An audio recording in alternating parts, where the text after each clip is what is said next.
আসসালামু আলাইকুম এভরিওয়ান। সবাই কেমন আছেন? আশা করি সবাই আল্লাহর রহমতে ভালো আছেন। আমিও আল্লাহর রহমতে ভালো আছি। আজকে আমি বানাবো ইফতারি স্পেশাল ফ্রুট কাস্টার্ড। এই জন্য আমি এখানে 3 কাপের মতো দুধ নিয়েছি। এখন এখান থেকে আমি সামান্য পরিমাণে দুধ একটু ঢেলে নিচ্ছি।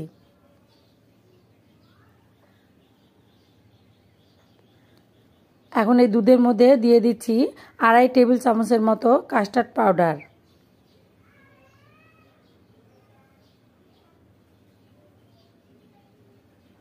তো কাস্টার্ড পাউডার দিয়ে আমি দুধের সাথে সুন্দরভাবে নেড়েচেড়ে মিক্স করে নেব। ভালোভাবে নেড়েচেড়ে মিক্স করে নেব যাতে দলা পেকে না থাকে।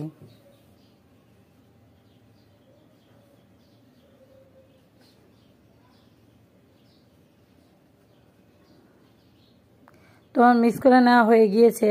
এখন রেখে দিচ্ছি এক সাইডে। বাকি যে দুধটা ছিল সেই দুধটাকে আমি চুলায় এখন বসিয়ে দিয়েছি। এখন দিয়ে দিচ্ছি 2.5 টেবিল চামচের মতো চিনি।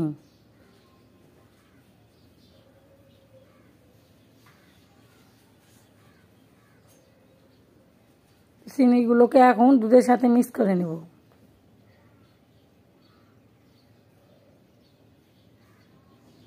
তো মিক্স করে নেওয়া হয়ে গিয়েছে।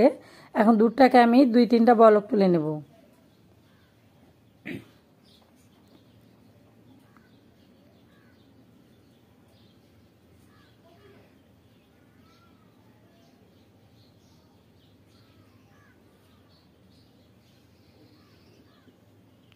তো দুধটাকে আমি 2-3টার মতো বলক তুলে নিয়েছি। এখন দিয়ে দিচ্ছি যে দুধটার সাথে আমি কাস্টার্ড পাউডার মিশিয়ে রেখেছিলাম সেই দুধটা।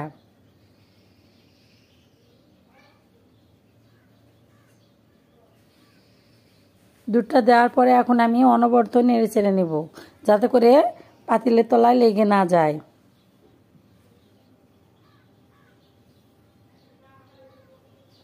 এ পর্যায়ে কাস্টার্ড পাউডারটা দেওয়ার পরে কিন্তু দুধটা অনেক ঘন হয়ে যাবে, এজন্য অনবরত নাড়তেই থাকতে হবে।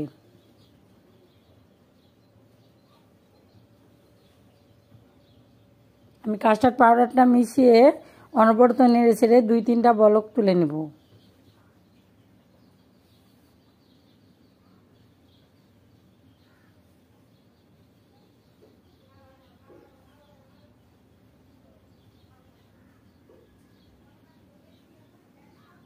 তোমার 2-3টা বলক উঠিয়ে নেওয়া হয়ে গিয়েছে। এখন আমি চুলা থেকে নামিয়ে নিচ্ছি।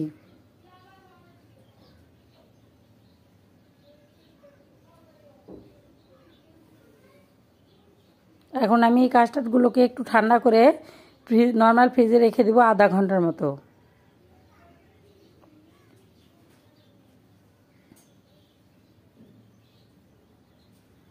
ফিরে আসলাম আধা ঘন্টা পরে। এ পর্যায়ে আমার কাস্টার্ডগুলো অনেক ঘন হয়ে এসেছে। এখন আমি এখানে 3টা বাটি নিয়েছি। এখন বাটিতে আমি ঢেলে নিচ্ছি।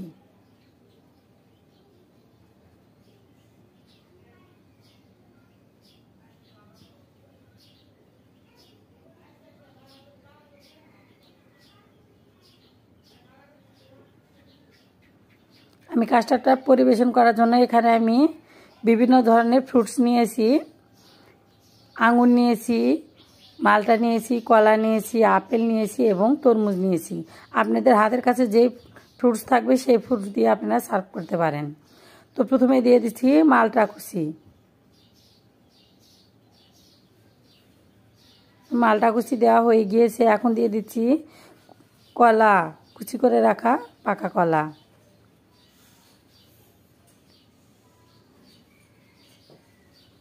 এখন দিয়ে দিচ্ছি কুচি করে রাখা আঙুর ফল।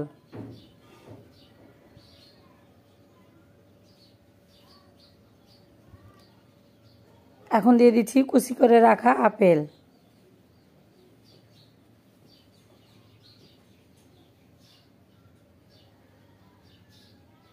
এখন দিয়ে দিচ্ছি কুচি করে রাখা তরমুজ।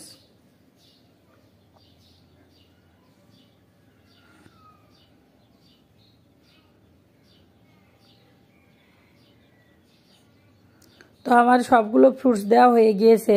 এখন আমি নেড়ে চেড়ে মিক্স করে নিচ্ছি।